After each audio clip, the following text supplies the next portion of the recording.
Okay, so this is mostly thinking rather than really, I don't know, installing things and tightening things and stuff. Just a little status update here. I'm making sure that I'm gonna be able to do everything when it's in the engine bay and everything's gonna make sense. So I got my coolant return line, both, on there and on here. At first it kind of seemed too long, and when I forced it to be shorter, it turned out to be a good thing because of that nice bend that just goes with the flows. I like that bend. Keeps it away from this a little. Anyways, that's good. I like that. Like I said, I will think more about putting this pipe going into this one or not. Don't know yet. If I leave it like this, I'll have to clock it just right. But I have my coolant return here, and I decided I'm gonna go under the motor for more of the tucked sort of feel. You just won't see it. I put my pipe in here, water pipe for testing purposes. It's kind of crusty. I'm gonna steal the hoses off of the other engine, the one that came out of it for now, for the oil cooler. So this little guy is gonna go, let me switch hands here. It's gonna go, I have not decided, it can go maybe here. Oops, man, I'm a bad. Here, or maybe over here. The thing is, it needs to be clear of the half shaft that will rotate and, not be in the way of anything else. I'll probably put it over here. So there's that. And then what took me the longest was getting my oil feed line set up right in a nice place, clocking this just right for this, to not have too much tension. And I barely have clearance to tighten this bolt, and there is a little tension on this hose. It's not so bad. I put my factory oil sending unit in. At one point when this was clocked a little over here, everything worked out, but this sensor was blocking this being plugged in, and yada yada. So this is kind of the optimal clocking that I could find to working with what I got, like this 90-degree bend here. So this is gonna run up here just like that, and it's gonna rub my paint off of my valve cover. That's the plan, because it's pretty tight. I'll get a P-clamp. It'd be pretty unnecessary. I might not, but I might get a P-clamp that bolts to this hole. And if everything works out like this in the future, I might get an inch longer line. I'd probably repaint my valve cover at that point because it'll have rubbed through. But at least it fits in that crack for the most part. So there's that. Feel pretty good about it. This is vertical as it's supposed to be. I might also be able to clock it back and work with the tension differently.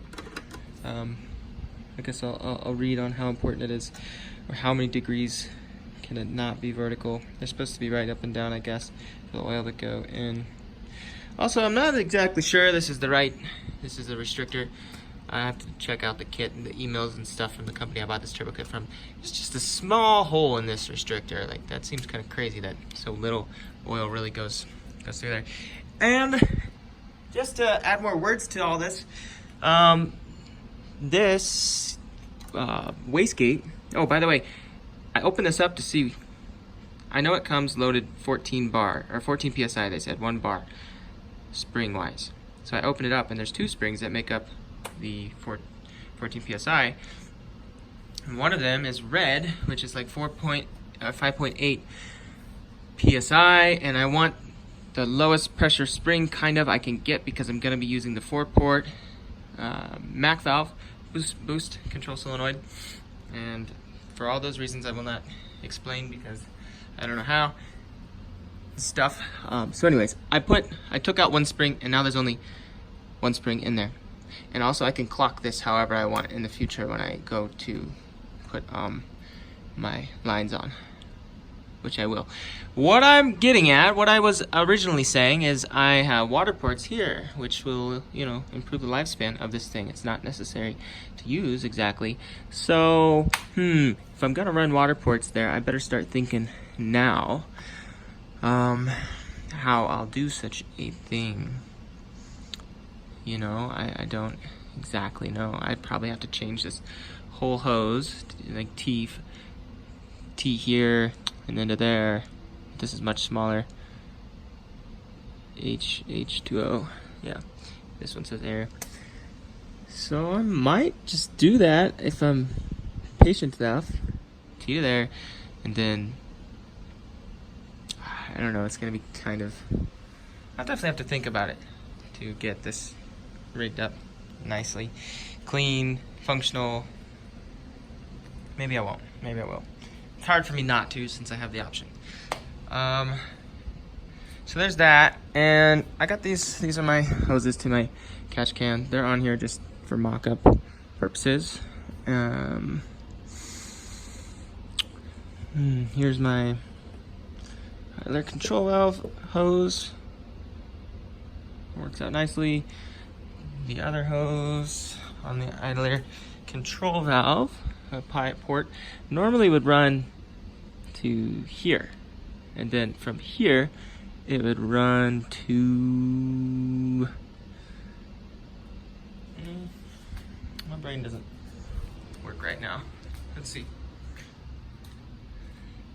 It runs from the throttle body to a port on the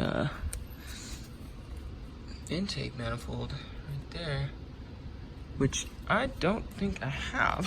Oops. Yeah, with this style dealy-mabob, there's no port there. I'll have to think about how the manufacturer of this part intended for me to do my thing.